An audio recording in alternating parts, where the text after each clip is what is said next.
right now, let's bring in Pat Pagano and the bouncing ping ball forecast, which just keeps going doink, doink, doink, doink. Good morning, Pat.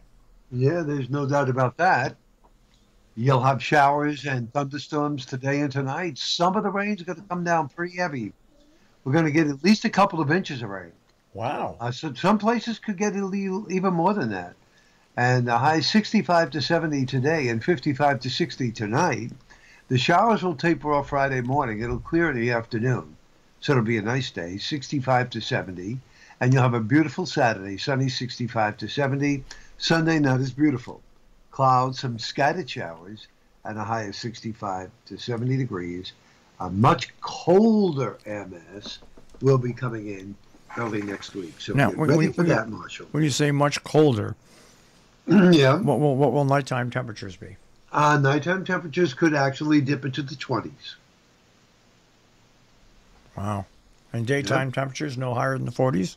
40s to around 50. All right. And probably. Yeah, there's going to be some showers around, and some of the higher elevations may even see some snow flurries.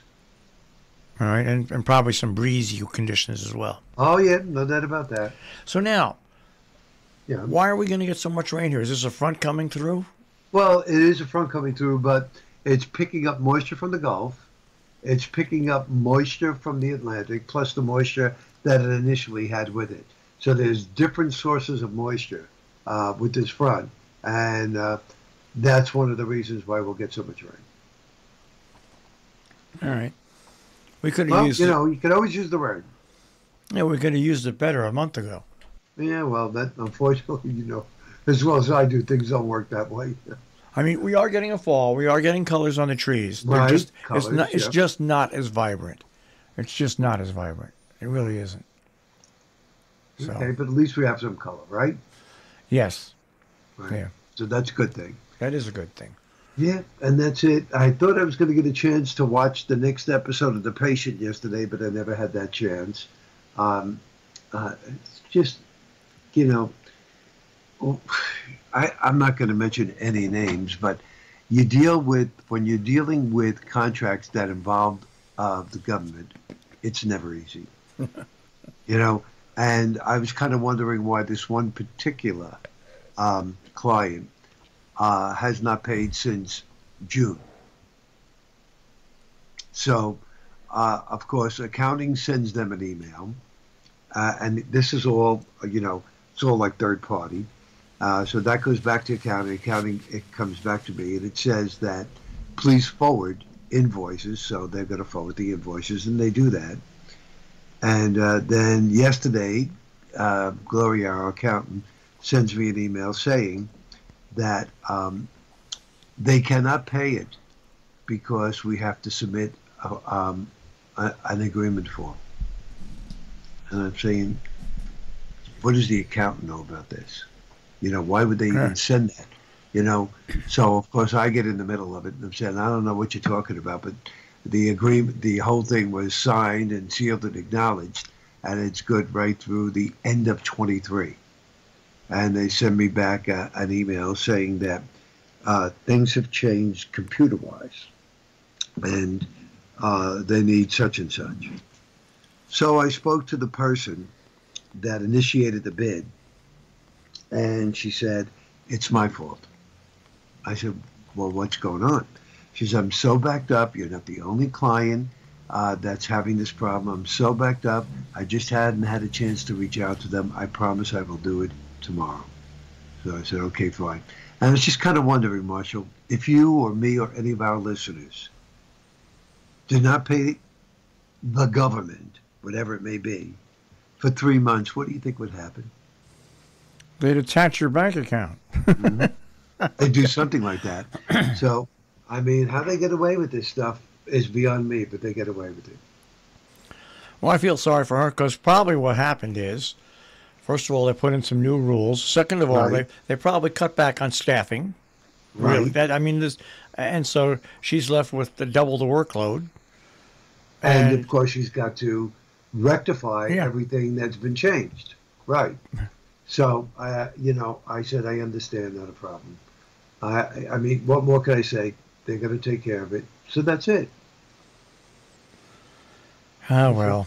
Yeah. So that spent. I would say that took up at least about an hour and a half of my day yesterday. So it gets very frustrating. But thank goodness the weather was so beautiful. I mean, you just look outside, and yesterday you had the sun with the high clouds. It was just really, really nice in the 70s. And I'm thinking to myself, if the weather stayed like this all year, there would be no need to ever take a vacation. Oh, yes, there would. Well, when I say take a vacation, I don't mean take a vacation from work. I mean Yeah. go anywhere else. Yeah. That's Yeah. what I mean.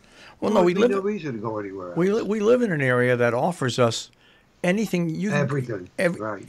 Well, I mean, sure, it's always nice to go to a different location, but basically, you get the mountains, you get the sea, you get rivers. I mean, you name it. You get big cities, you get small towns. I mean, you get concerts, you get sport. I mean, we're very lucky in the area we live in. Most of it's all within a 45-minute, at most, to maybe a 2-hour drive. Right. Which is, some people may think, like myself, they say, oh boy, 2 hours. But, if you come from the Midwest and you say 2 hours, they laugh. Yeah. It's just like nothing. Just like nothing at all. So, yeah, we do. We live in an area that does afford us all those possibilities. All right, so now on Saturday, Yes. we have a lot of outdoor events going on. You have Saturday. no problem at all. All right.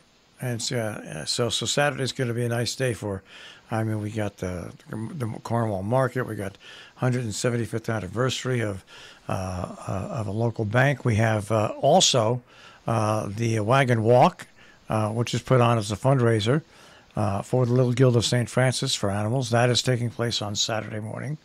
I mean, just a lot of things going on this weekend. And it really sounds like Saturday especially will not be a problem. Sunday there may be some showers. I was toying with the fact, could there be early showers, late showers? And then when I looked at the different maps and models, it looked to me like there would be a chance of showers early and late. So rather than put a timing on it right now, I just went for scattered showers. So we shall see tomorrow if we can narrow it down and maybe tell you the best chance of showers on Sunday. All right.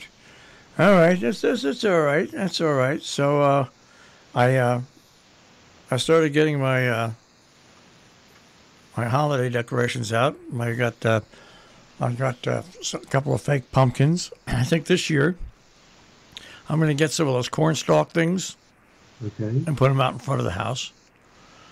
And I might be getting a new Christmas tree this year. Why is that?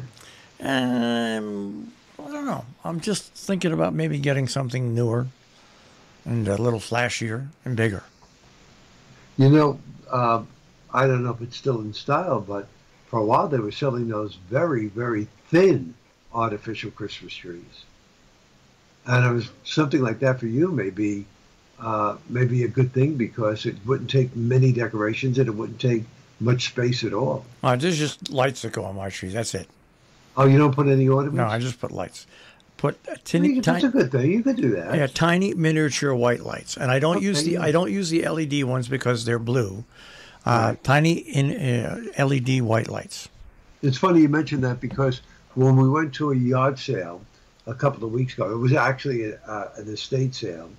I saw a huge bag, and in it were all white lights rolled up, very neatly. And I took one set out and I went over to the wall and I plugged them in, and they were the older miniature white lights, just like you said. They're not the LED that have that bluish, bright tinge to it. So I have a huge bag of all these white lights, and I think that's what I'm using this year on the tree. Yeah, they just look nice. They just and I don't mind the LED lights, like if you've got windows and stuff like that with the blue. But on the tree, no. Tree's got to either have multicolored lights, the old-fashioned ones, the bigger ones, or else just the small little white lights. Right.